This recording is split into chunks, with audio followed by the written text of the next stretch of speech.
میں 3 پیشیاں بھگت چکا ہوں. جب بھی میں عدالت میں آتا ہوں تو کرسی پر بیٹھتے ہی ایک زوردار مکہ مارتا ہے میز پہ اور کہتا ہے کہ لسن ایوری باڈی، کہ میں احمدی ہوں، اب مقدمہ کارروائی شروع کرو. تو کہتے ہیں یہ صاحب کہ میری تو آدھی جان وہیں نکل جاتی ہے جب یہ دھمکی دیتے ہیں. تو مجھے یہ خیال ہے کہ یہ پیغام مجھے دیتے ہیں کہ بچو اب تم قابو میں آئے ہو، اب میں تمہیں چھوڑوں گا نہیں. تو آپ لوگ خدا کے واسطے میری مدد کریں اور میری اس جج سے جان چھڑوائیں. تو مجھے لگتا ہے کہ مذہبی مخالفت کی بنا پر مجھے سزا دے دے گا. پھر بولے کہ عجیب قسم کا آدمی ہے، یہ کوئی زمانہ ہے، یہ حالات ہیں کہ یہ صاحب آتے ہیں اور میز پر مکہ مار کے اپنے احمدی ہونے کا اعلان کرتے ہیں اور میرے پسینے چھوٹ جاتے ہیں. تو مربی صاحب کہتے ہیں میں نے ان سے کہا کہ آپ غلطی پر ہیں، آپ نے ان کو پیغام کو نہیں سمجھا.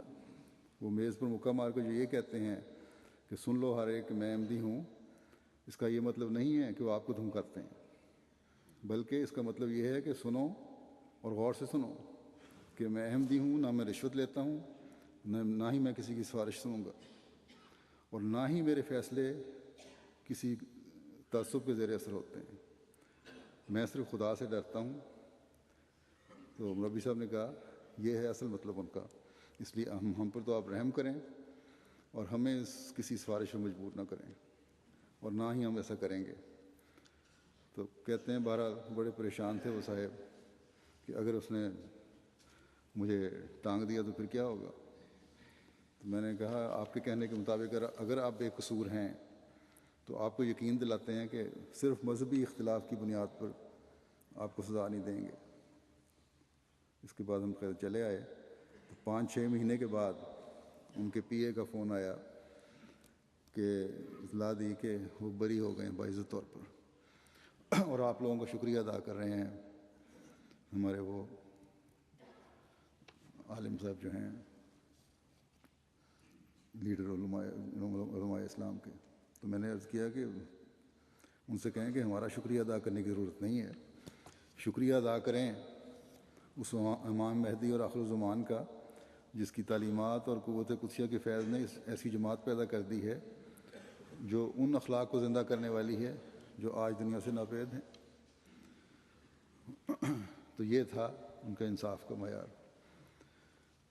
اور بڑے دبنگ جرت والے. گزشتہ سال جب میں نے ان کو امیر جماعت لاہور مقرر کیا ہے تو انہیں لکھا کہ اگر کوئی مشکل ہو تو براہ راست رہنمائی لینی چاہتے ہوں تو بے شک لے لیا کریں اور مجھ سے رابطہ بے شک رکھیں.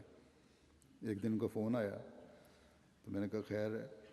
کہنے لگے کہ اس اجازت کا فائدہ اٹھاتے ہوئے جو آپ نے مجھے دی ہے، میں نے کہا فون کر لوں اور اگر کوئی ہدایت ہو تو لے لوں، باقی کام تو صحیح چل رہے ہیں، اور سلام بھی کر لوں آپ سے.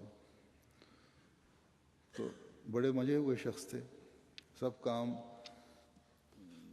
جو کارکنان تھے کام کرنے والے ان کے ساتھ، ان کو ساتھ لے کر چلنے والے تھے. لجنہ ضلع لاہور کی صدر نے مجھے بتایا کہ جب یہ مقرر ہوئے ہیں تو ہمیں خیال تھا کہ یہ کس شخص کو آپ نے صدر امیر جماعت مقرر کر دیا جس کو زیادہ تر لوگ جانتے بھی نہیں، لیکن ان کے ساتھ کام کرنے سے پتہ چلا کہ یقیناً انہوں نے اپنی ذمہ داری کا حق ادا کر دیا اور بڑے پیار سے ساروں کو ساتھ لے کے چلے. بے شمار خصوصیات کے حامل تھے. اللہ تعالیٰ اپنے پیاروں میں ان کو جگہ دے. دوسرے شہید میجر جنرل ریٹائرڈ ناصر چودھری صاحب ہیں. یہ ابن مکرم چودھری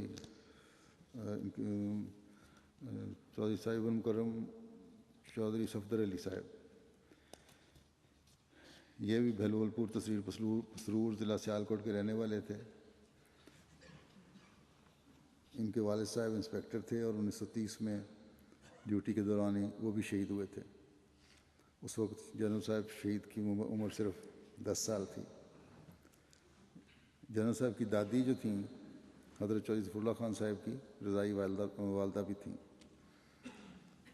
1942 میں انہوں نے کو کمیشن ملا، بنگلور گئے اور دوسری جنگ عظیم میں برما کے میں فرنٹیئر فورس محاذ پر تھے۔ 43 میں ان کا نکاح ہوا، سید سرور شاہ صاحب کا نکاح پڑا اور اس بات کا اظہار کیا کرتے تھے کہ میرے نکاح میں حضرت مرزا بشیر احمد صاحب رضی اللہ عنہ اور حضرت مرزا شریف احمد صاحب رضی اللہ عنہ بھی شامل ہوئے تھے۔ بہرحال ترقی کرتے رہے فوج میں، اور 1971 میں راجستھان میں اپنے بنائے ہوئے جو ڈویژن تھی ان کی 33 ڈویژن، اس کی کمانڈ کر رہے تھے۔ وہیں ان کے گھٹنے میں گولی لگی جو ان کے اندر ہی، جسم کے اندر ہی رہی ہے، نکال نہیں سکے ان کو ڈاکٹر۔ اس دوران میں، حملے کے دوران میں، ان کے APC جو تھے پرسنل سیکرٹری، وہ بھی زخمی ہوا۔ اس کو تو انہوں نے ہیلی کاپٹر کے ذریعے سے بھیجا حیدرآباد اور خود ٹرین کے ذریعے حیدرآباد پہنچے۔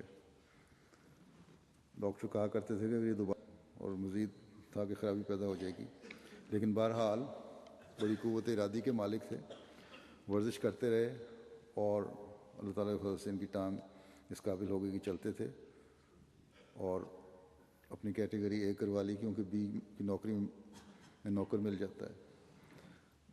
20 سال تک یہ سیکرٹری اصلاح ارشاد ضلع لاہور رہے ہیں۔ 1987 سے لے کر شہادت کے وقت تک بطور صدر حلقہ ماڈل ٹاؤن خدمت سر انجام دیتے رہے۔ شہادت کے وقت ان کی عمر 91 سال تھی، موسی تھے اللہ کے فضل سے۔ مسجد ماڈل ٹاؤن میں ان کی شہادت ہوئی ہے۔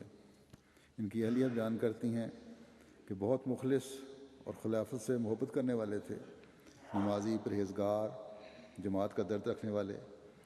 ایک دفعہ ڈرائیور کی مشکل پیش آئی تو میں نے کہا کہ اپنی پلٹن سے ڈرائیور مانگ لیں، تو جواباً کہا کہ نہیں، مجھے اللہ تعالیٰ نے بہت دیا ہے، خود ہی خرچ کروں گا۔ ابتدائی دور میں 1943 میں نظام وصیت میں شامل ہوئے۔ نائب امیر ضلع تھے ایک لاہور کے، مکرم میجر میجر لطیف احمد صاحب، وہ بھی فوج سے ریٹائر ہوئے تھے اور میجر تھے، اور یہ فوج سے ریٹائر ہوئے تھے، جنرل تھے۔ وہ ان کو مذاق میں کہا کرتے تھے کہ دیکھو کہ آج جنرل بھی میرے نیچے کام کر رہا ہے، کیونکہ وہ نائب امیر تھے میجر صاحب۔ تو شہید مرحوم ہنس کے ہمیشہ کہا کرتے تھے کہ ہمارا کام تو اطاعت ہے، جب میں احمدی ہوں اور جماعتی خاطر کام کر رہا ہوں تو پھر میجری اور جرنیلی کا کوئی سوال نہیں۔ مسجد نور میں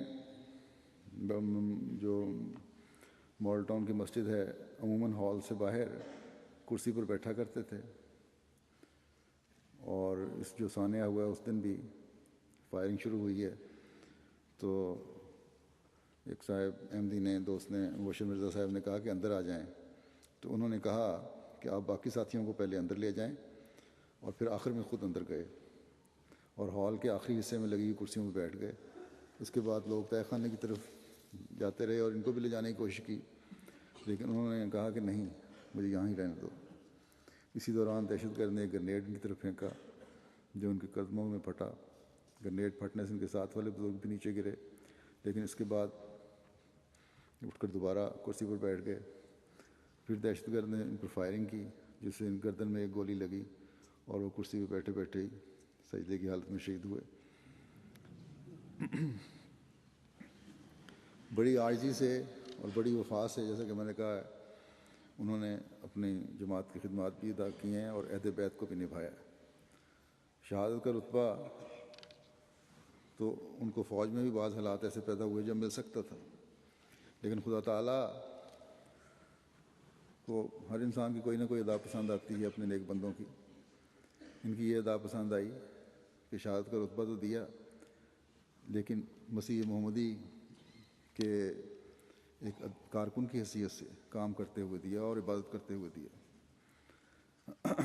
اللہ تعالیٰ ان کے درجات بلند فرمائے۔